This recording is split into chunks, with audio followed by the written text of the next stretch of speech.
بسم اللہ الرحمن الرحیم۔ دین و اسلام چینل کے ناظرین، السلام علیکم ورحمۃ اللہ وبرکاتہ۔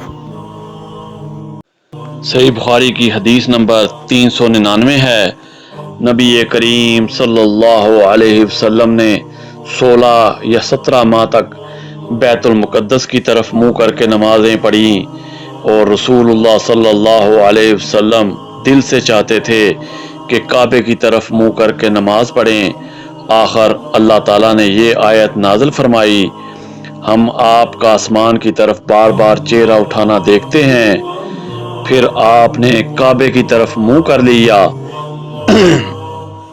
اور احمقوں نے جو یہودی تھے کہنا شروع کیا کہ انہیں اگلے قبلہ سے کس چیز نے پھیر دیا؟ آپ فرما دیجئے کہ اللہ ہی کی ملکیت ہے مشرق اور مغرب، اللہ جس کو چاہتا ہے سیدھے راستے کی ہدایت کر دیتا ہے۔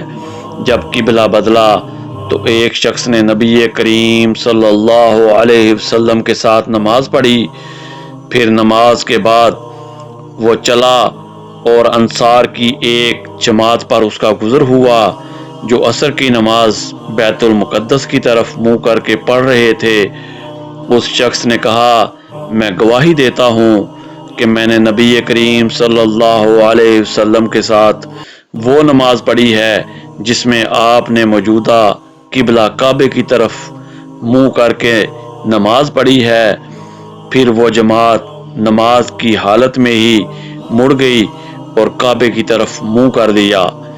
اسی طرح صحیح بخاری کی حدیث نمبر 400 ہے، نبی کریم صلی اللہ علیہ وسلم اپنی سواری پر خواہ اس کا رخ کسی طرف ہو نفل نماز پڑھتے تھے، لیکن جب فرض نماز پڑھنا چاہتے تو سواری سے اتر جاتے اور قبلے کی طرف منہ کر کے نماز پڑھتے۔